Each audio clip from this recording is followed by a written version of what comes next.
Cordial area, their clearest too. Is my organ go with you, Corfarin August, Gary Mayo, Major Dealer Organ. I just want to start by giving you some headline statistics about what has happened in this area, the area serviced by the Quinn Group of businesses in recent years. These are not opinions. They are based entirely on statistics produced by the relevant public sector agencies, and they're frightening. Unemployment in Cavan in July 2012 was almost 4 times the figure it was 8 years ago. Unemployment in Leitrim in July 2012 was almost 3.5 times the figure it was then. Unemployment in Monaghan in July 2012 was almost 3 times the figure it was 8 years ago. Unemployment in Fermanagh was over 2.5 times higher than it was in February 2007. In areas like Cavan Town and Ballyconnell, unemployment has risen 4-fold in the last 10 years. In areas like Cavan Town and Ballyconnell, youth employment, that's under 25s, has multiplied 4.5 times in the last decade.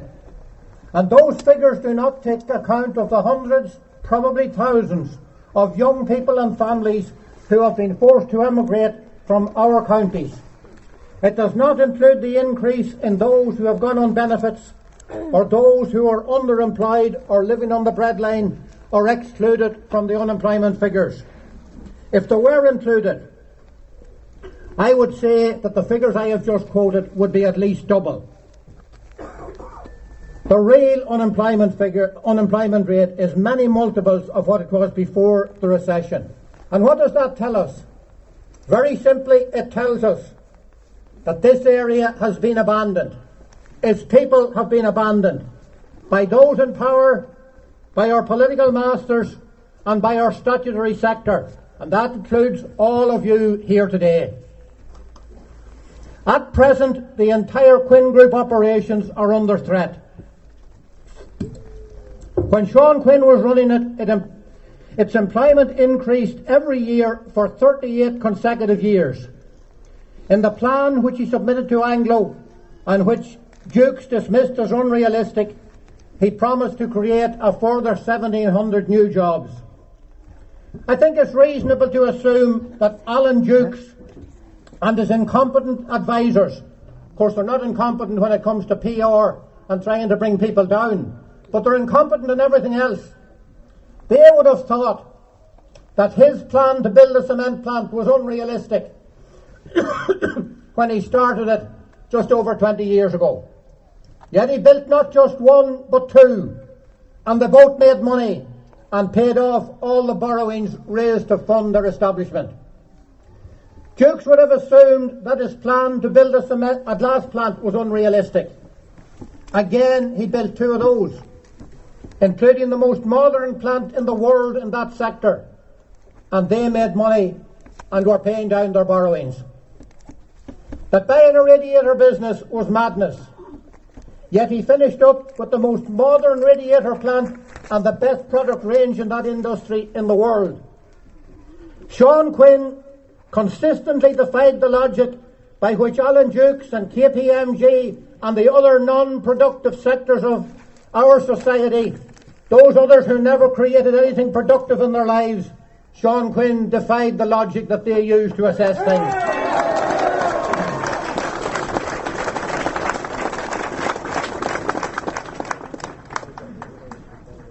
But he succeeded where they never would have. He created jobs when they never did, and never could, and never would, and never will.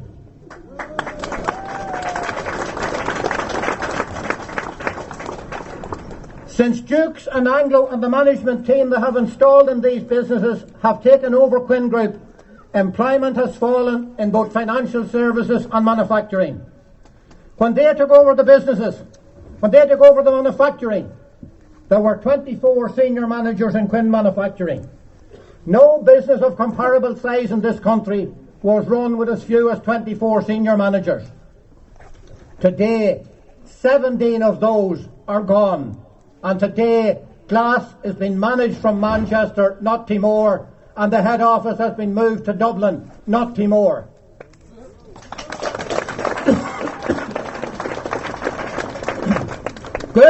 Irish managers from Cavan, Fermanagh, Leitrim and elsewhere who created a good business and who employed mostly local people have been replaced by accountants and other non-productive people who have no roots in this area and no interest in this area. There are now more non-productive managers than production-based managers in the manufacturing businesses.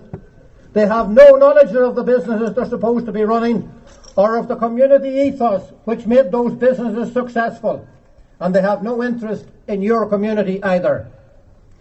For nearly 4 decades, every member of staff in the Quinn Group knew the owner and spoke to him by his Christian name.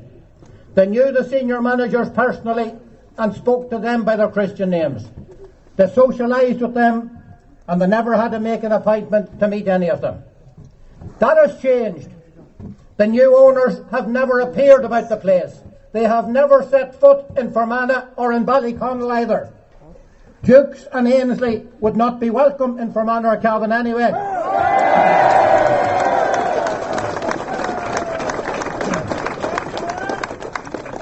And Murdoch MacKillop shouldn't be welcomed on any part of this island. He should stay in Scotland where he belongs.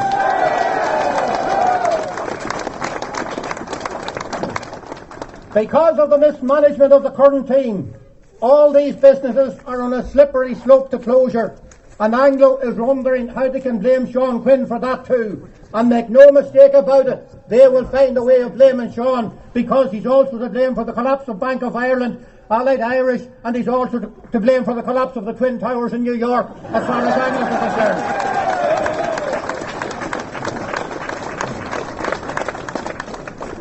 If they had left the businesses with him, those businesses would not be closing and the management would not be selling off assets, nor allowing Murdoch MacKillop to write down the assets and undervalue them. They have already sold off equipment and they have sold hotels. They have written down the values of the assets. They're not even carrying enough spare parts to allow the businesses to run efficiently. They're making a complete balls of the whole thing, and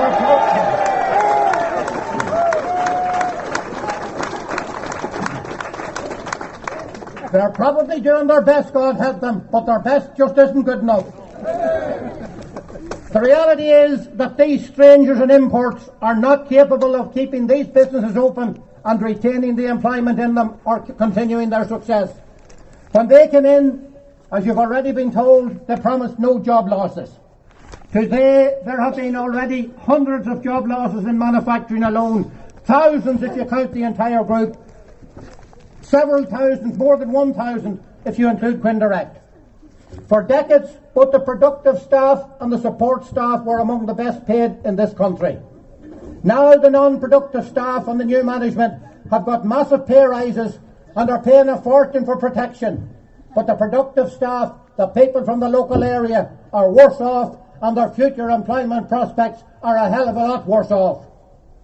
At a time when the Quinn Group could and should have been the main stimulant for the economic recovery of this area, it has been run into the ground by incompetent strangers with no track record of success, and by a chairman whose last company is now in receivership.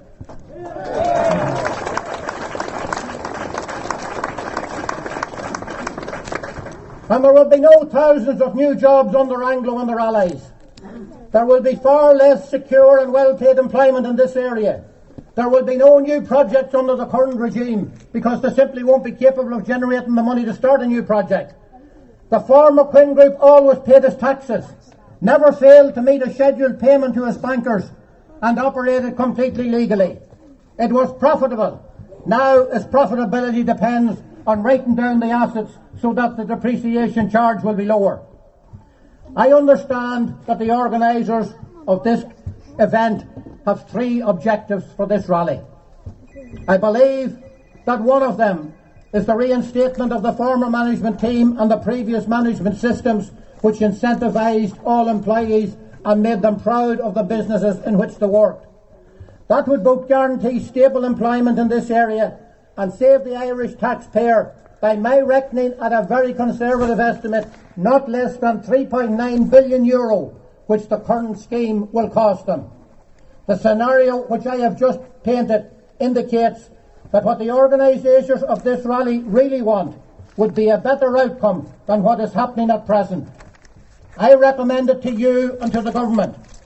Neither the government nor their advisers, nor the Department of Finance seem to understand commercial realities. I have a bit of advice for them. Let them sit down with people who know what's happening, who know how to run a manufacturing business, who know what can be achieved, and who know how problems can be sorted out, and they'll be better off.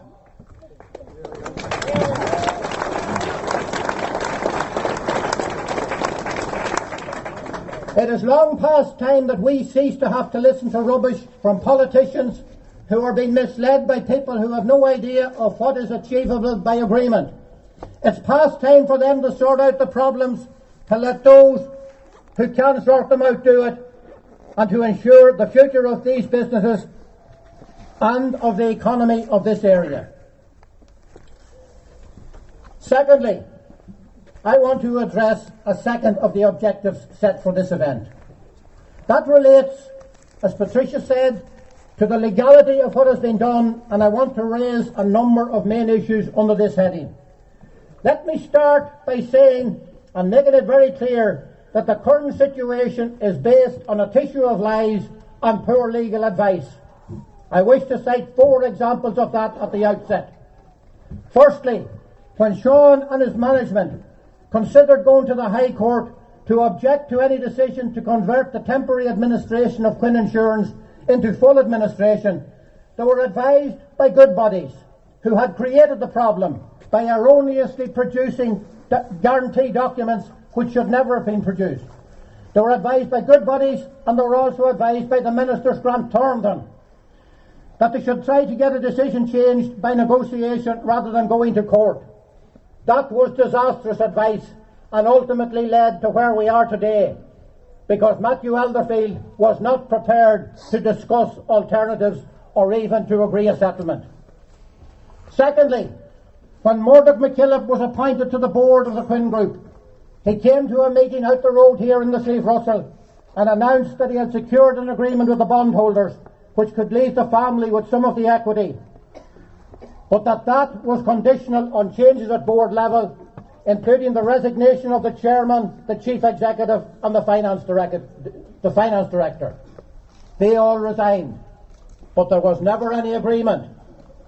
The agreement was never reached. What does that say about MacKillop and his integrity? From a man who was charging and is still charging more than €1,100 per hour for his services, and he's a complete waste of money.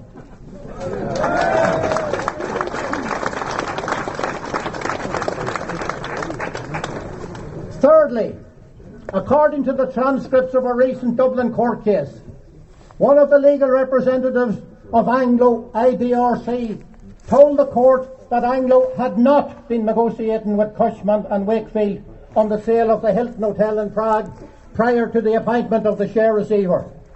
That was a lie, and the man who made that claim told a blatant lie to an Irish court. But he was never charged with contempt, and he was never put in jail.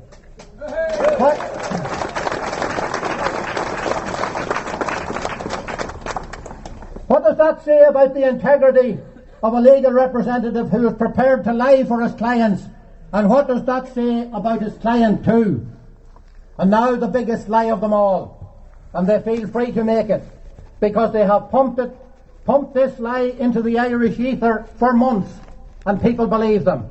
And the media accept what they are being told, and they are not doing any analysis for themselves.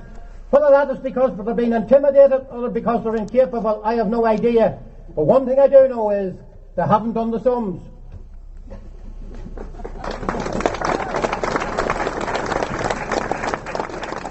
They are now claiming that Quinn Insurance was under provisioning for years.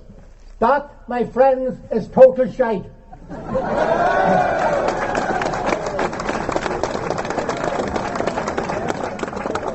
It is a pure, unadulterated lie.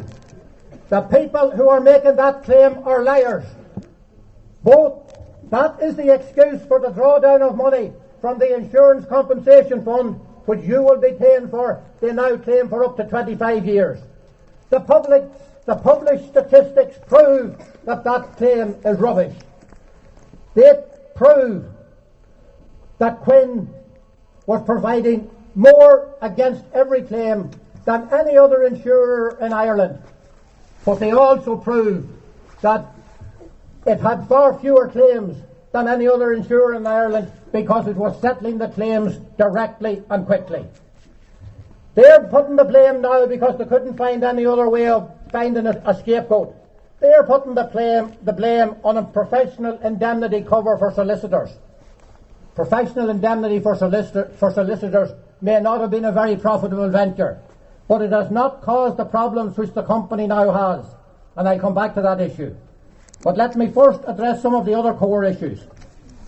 Patricia asked, why has Matthew Elderfield refused to reveal the advice he received before he sought the appointment of administrators to Quinn Direct? It has been requested. He has refused. What is he to hide apart from his own embarrassment? That decision has now resulted in the possible need, we are told, for 1.6 billion from the Insurance Compensation Fund and a levy on every Irish insurance premium for the foreseeable future and indeed beyond that. There should have been no need for any such demand, no need for any such levy. I accept that money was taken out of Quinn Insurance which shouldn't have been taken and that the reserves were low. I totally accept that. That was wrong and deserved to be sanctioned. But the sanction itself was wrong and has backfired on the Irish people. In 2009, that business generated 195 million in net cash and reduced its outstanding claims to a level which was far below that of any other insurance company in Britain or Ireland as a percentage of the premiums written. In the first 3 months of 2010, it generated a net 20 million of free cash and reduced its outstanding claims by 2,800 or almost 10%. It had much higher reserves against its claims than any other insurer, far more than would actually have been needed under the model it operated. But what happened? The administrators changed the business model radically in two disastrous ways. I know that you will find this difficult to believe because some of you would have a commercial brain in your head. But it's absolutely true. When they started to sell insurance, their highest rate of new sales was in the segment of the market with the highest loss ratios and the highest claims experience, not just in that year, but over a very long period. Now, how could you maximise your sales in the least profitable segment of a business and consider yourself to know anything about business? In simple terms, they sold to customers in the markets with the most claims, the markets with the worst claims experience. That was stupid, but that is a fact, and any analysis of the data will prove that. And that data should be analysed independently, comprehensively, and the results should be made available to the Irish people instead of the bloody rubbish that you're being presented with for the last 2 years.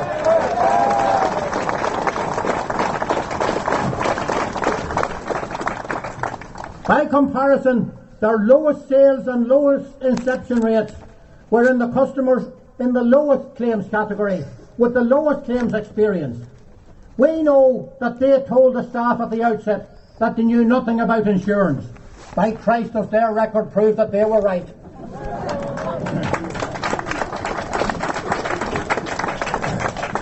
Why has none of the journalists who have written so much rubbish about the case not investigated that aspect?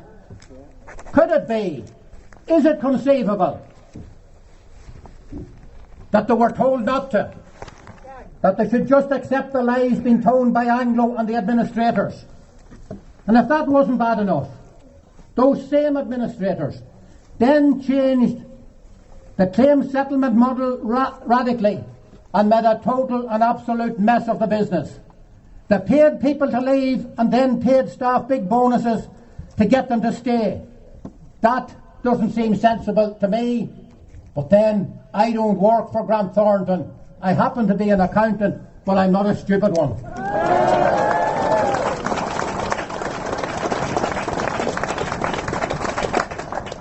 Furthermore, I can produce direct and supportable evidence of a claim which was never made.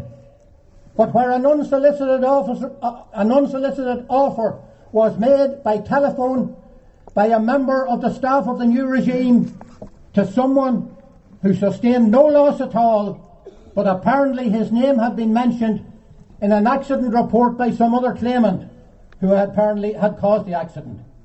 He told that to this employee who contacted him. What happened? I know if Sean Quinn had been running it, that employee would have been told that he received a settlement of a number of £1,000 for nothing. Absolutely nothing. Now, why would any insurer work in that way? Because that's nonsensical. They claim to have found a black hole. The only black hole is the number of thousands of is the one created by their own incompetence through selling insurance into the wrong segments. They sold to loss-making sectors and they changed the settlement model. But they could put the blame on Sean Quinn, and they did. And no one in the media investigated that. Why not? They could investigate what someone wears when she goes to visit her husband in jail, where the handbag came from.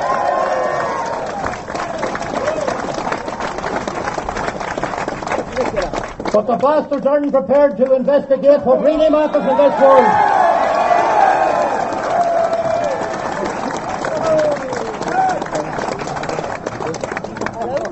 Could it be that the state's advertising is now the main source of income to the media business in this country? No. Or that the Department of Finance told them not to investigate it because the Department of Finance runs the country, not the Taoiseach or the Taoiseach or any politicians. The country has been run by the Department of Finance that's leading the Taoiseach and the Taoiseach and the government by the nose because they are pure bureaucrats and they don't know the difference between a commercial decision and a non-commercial decision.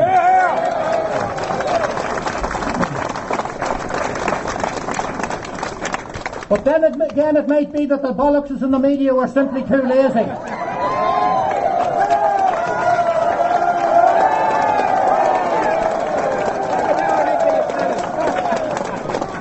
It might be that they were just happy to regurgitate the lies being promoted by Anglo. That's what we have today. It suited Anglo to claim that a black hole was caused by solicitors' professional indemnity. But it wasn't true. I accept that there were losses on professional indemnity, but they were provided for. Nevertheless, it became the story. It was sold to the media, and no one in the media did a proper analysis of the real position. They simply bought the story and sold it to the good people of Ireland, and since there was no other story being sold to the good people of Ireland, unfortunately, the good people of Ireland believed it and still believe it. It's a sad indictment of the incompetence that's rife in the new bankrupt Ireland. It's time for someone to ask the question, and it's time for someone to provide answers. Why did nobody do proper analysis of this issue? Why have the facts not been uncovered? Why is Anglo's PR why has it been taken as the truth with no validation? Why has it not been questioned? Why was it left to Anglo and Dukes and to Liberty and McKillop and to Grant Thornton to provide their own biased interpretation and analysis? Why did no one else examine the figures? Why did the people in the media not do their own investigations instead of taking Anglo's word? It's not rocket science, you know. It's mainly simple arithmetic. It doesn't even involve algebra.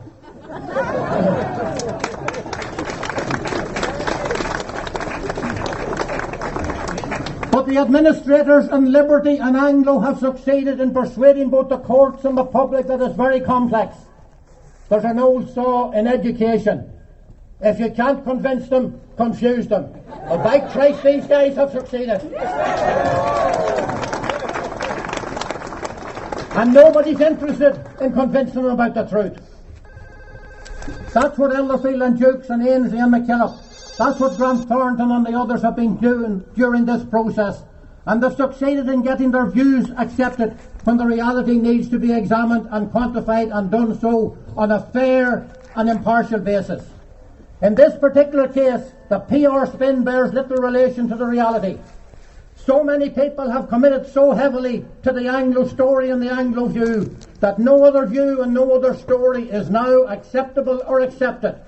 But that doesn't make it right. And that too is why Liberty is now not delivering on his commitments in accordance with the agreement to sign. Someone should check that out too.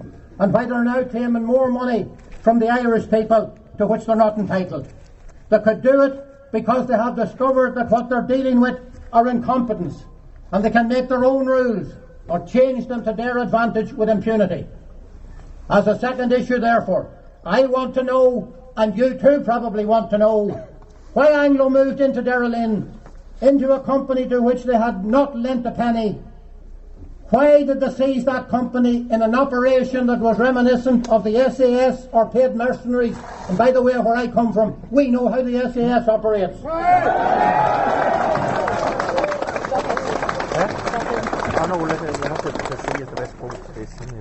Why did they do it on the basis of share pledges which have never been produced and proved in any court of law?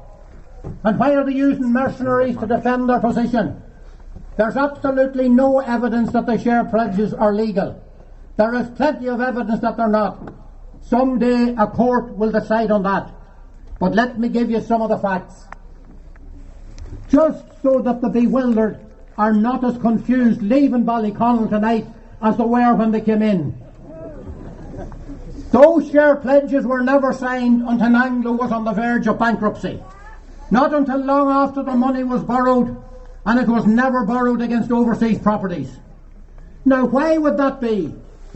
Why would any lender defer requiring borrowers to sign share pledges if they were legal? Could it be that the then management of Anglo was aware that the money had been lent to purchase Anglo's own shares, that it was lent for share support and blatant market manipulation, that share support and market manipulation are illegal under both Irish and European law, and that the entire loans were completely and absolutely legal, not just tainted with illegality, but blatantly illegal. They were and they are.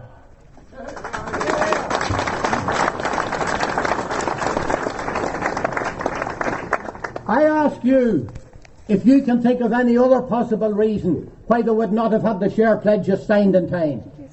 Is that then why, when the collapse became inevitable, they were in such a hurry to get the share pledges signed by Sean Quinn's 5 children, in such a hurry that they didn't even provide them with legal advice or information about the implications of what they were signing, as they were legally required to do, that they even intercepted someone on her way to a match, that they got someone else to sign when she was preparing for a major examination?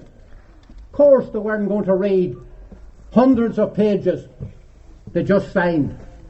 But they shouldn't have signed. And even if they did sign, the bank should not have accepted their signatures because they hadn't provided them with the legal advice to which they were interpreted.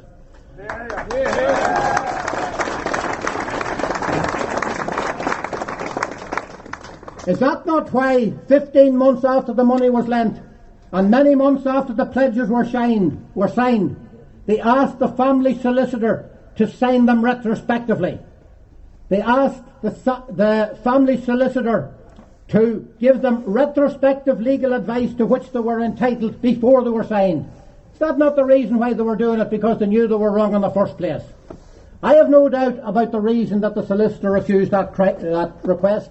He knew that the pledges had been signed without the necessary advice, and he probably knew that the monies had been advanced for an illegal purpose too.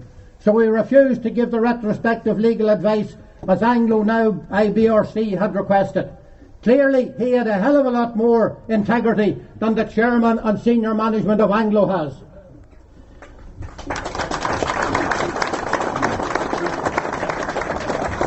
Is that why Anglo IBRC objected so vehemently last week to the proposal to have the case concerning the legality of the share pledges heard next year? If Anglo was acting with integrity, would they not have wanted the case to be heard as soon as possible in order to establish their rights which are being disputed? Of course they would, but that's not what they want, because they know that they haven't a leg to stand on, so they want to make sure that they're the last man standing by having everyone else fall first.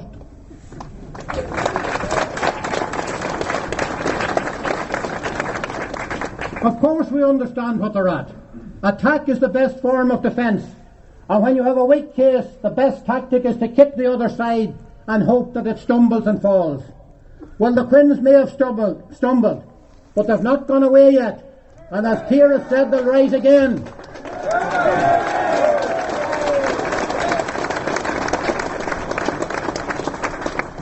They'll come back better than ever, more successfully than ever, and with even bigger and better contributions to their communities in this area and to their employees.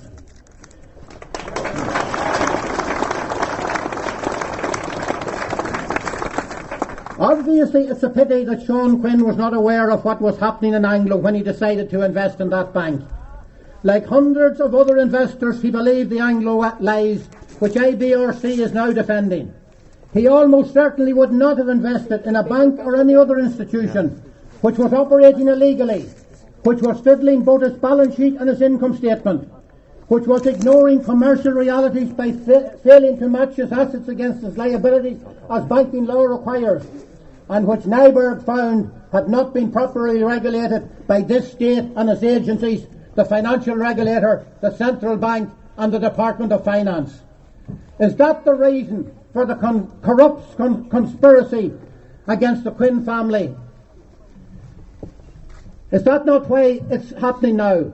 Is that not the reason for the PR spin which claims that they had the right to sequester assets which they did not finance and over which they had no proper legal charges? And those who have heard only one side of the story believe that they have, and they have that right. They don't. Is that not the reason for producing evidence in court without any proof of its providence and to spin its value to the media outside the court? Is that not why they have made such efforts to have people jailed so that they can claim the high moral ground when in fact they have no legal grounds for their action? Right prevailed in the Guinness case in the 1980s on similar issues, and it will prevail in the Quinn case later in this decade too, because exactly the same issues of market manipulation and share support are involved. Sean Quinn offered to repay all the borrowings, even though he knew that more than half of it was money that was lent illegally. Anglo refused to accept his offer. Instead, they took away his businesses so that he would not be able to repay any of it, and then they could blame him for their failings.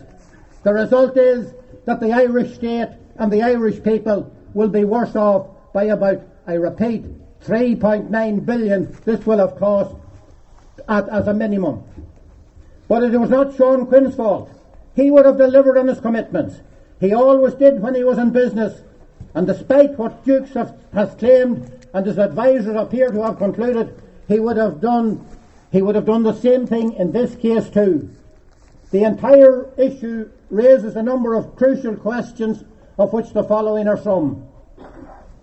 Did Anglo have any right to appoint receivers to Quinn Group when they never advanced any money to the Quinn Group and had no valid guarantees over those properties? Our view is that they did not, and that will ultimately be determined by a court. How could a family move assets as alleged if Anglo had security over those assets? That raises questions about whether Anglo had the security they claimed to have.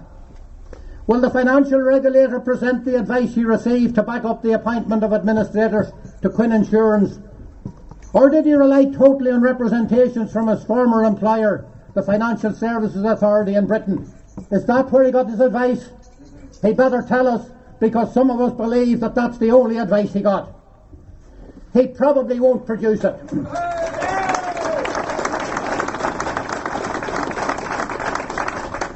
He probably won't produce it, but that was a most disastrous decision. It set the current problems in train and needlessly cost this community and this country a fortune. Why has the new management in the group moved the head office to Dublin and away from the business's heartland? Does that not show their disrespect for the area's workforce? The workers no longer matter in this regime. All that matters is their own PR. Where is the justice in Anglo, a busted bank which has destroyed the country, been able to keep a man in prison and direct the judge as his representative see fit? That is a travesty of justice, not justice.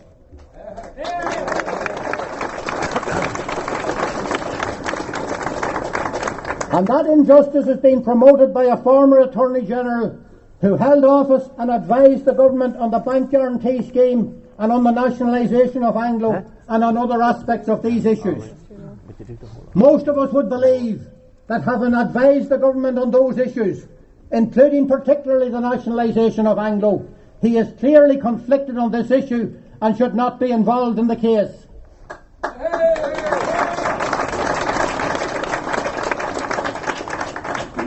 And I know he has relatives in the crowd here, but it's still a fact he's conflicted. His involvement reflects how far Anglo and Dukes are prepared to go to hide their own incompetence and their willingness to apportion blame to others. Why has the Charlton judgment not been honoured? That was a very important judgment.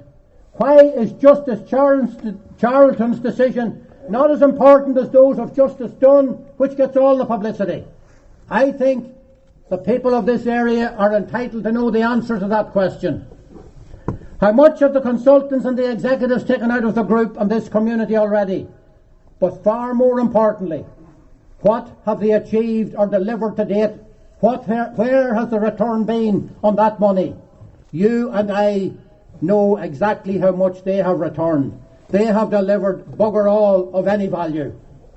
That is why the second objective set by the organisers for today is to demand the cessation of all legal actions by Anglo and the state, by Paul Gallagher and McCann Fitzgerald, until the legality of the share pledges has been proved in court. That is what justice is about, but that seems not to apply in this case. And that is what I have argued is the background to that second objective set by the organisers of this rally. I now want to move to the third and final objective of today's rally. This one's a bit shorter, you'll be glad to hear. We have here today somewhere of the order of 7,000 to 8,000 people. I think the vast majority of counties in Ireland are represented. Certainly every county in Ulster, Connaught, the Midlands and the North East is represented, and I think most of the counties in the rest of Leinster and Munster are represented too. But I cannot be certain about one or two from farther away. But there's one thing I'm certain of. I'm certain that there are people here today from 27 different Irish counties, and I welcome every last one of them.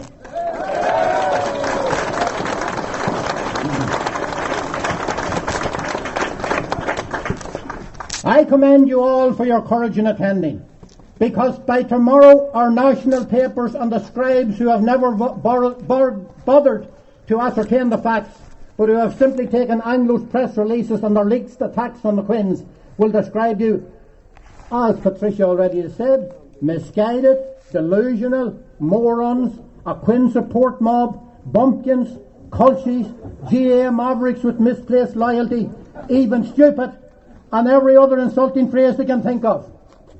Well, we're not stupid.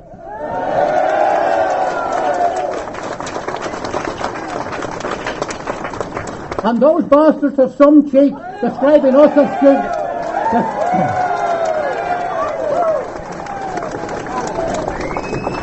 Describing the ordinary people of Ireland as stupid and as morons and misguided.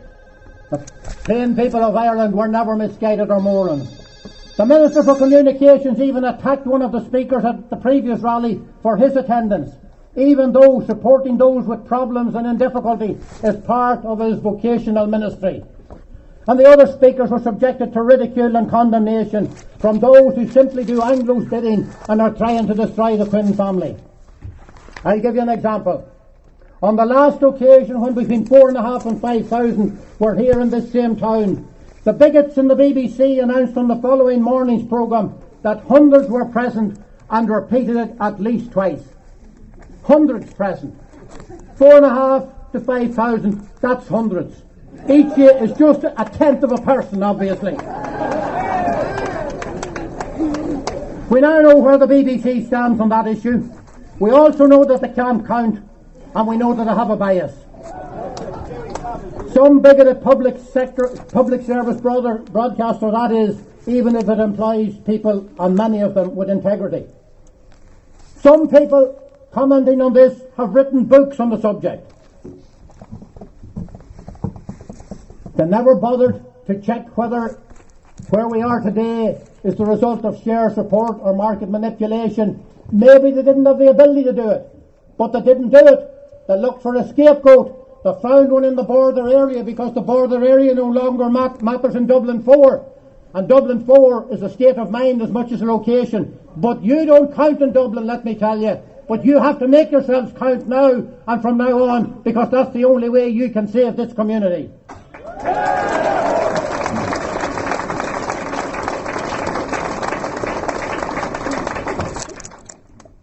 Unless I'm grossly mistaken, the vast majority of you here today, excluding the media, are here in solidarity with the Quinn family, and are here because you believe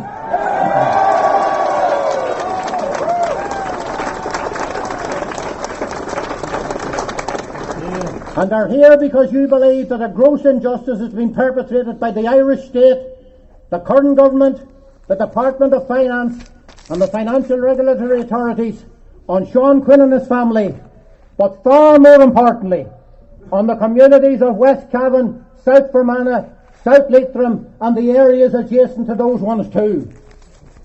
I assume that you're here because you realise that the political system, the politicians of all parties and the public sector have all abandoned these areas, their people and those who had hoped to secure good jobs in Ireland instead of having to emigrate like they were doing when I was a youngster, and that's not today or yesterday. 87,000, that's not because I'm bald now, I'm old anyway. 87,000 immigrants from the Republic alone left Ireland last year.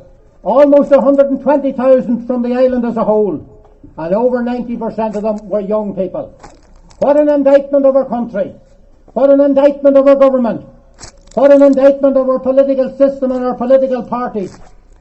Our politicians are a disgrace and they're letting us down.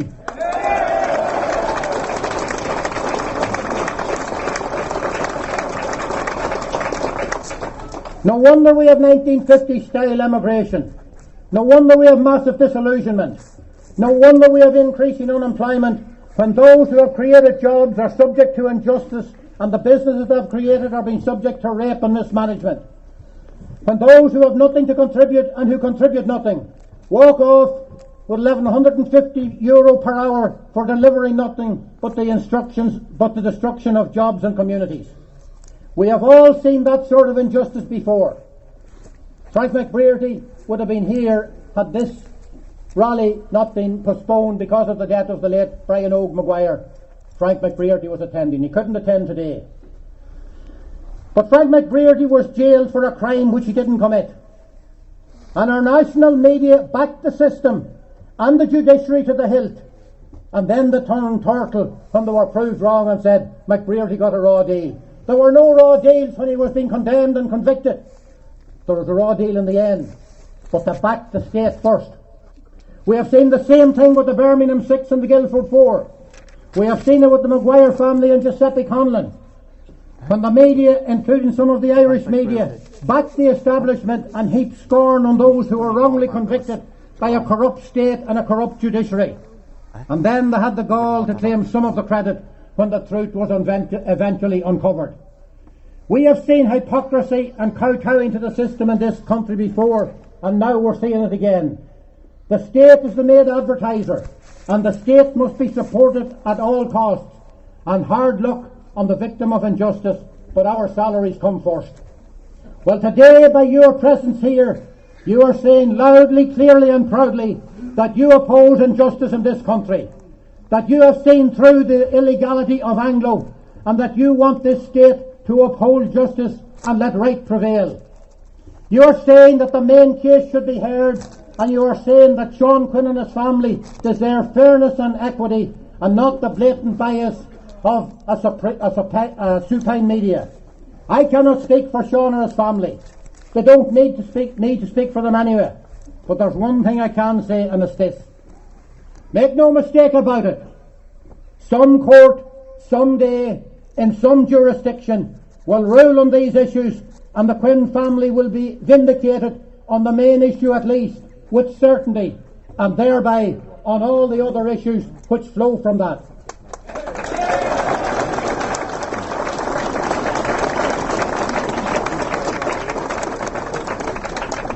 It may not be an Irish court, but it will be an impartial court, free from political influence and media pressure. It may be too late to remedy all the damage, but the decision will go the Quinn's way and they'll be vindicated. I would just like to summarise in one sentence what Ciara said far more eloquently. As she's already said, neither Anglo nor the media will break the Quinn resolve. Neither Elderfield nor Dukes, nor Kenny nor Noonan, nor any of the other bollockses in Doyle Earn will ever break the Quinn spirit.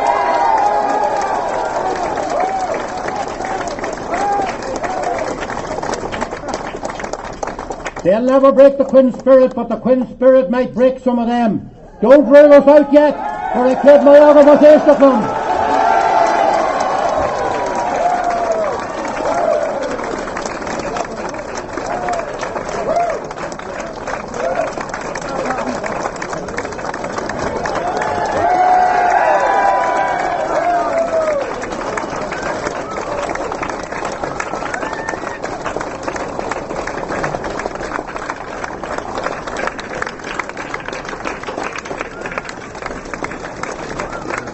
Ladies and gentlemen, what a brilliantly outstanding oration. Never heard the likes in my life.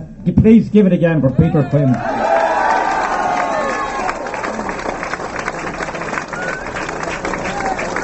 And I'd like to apologise. I never formally introduced Peter at the start. He comes from just up the road, and he'd be one of our smarter gobshites.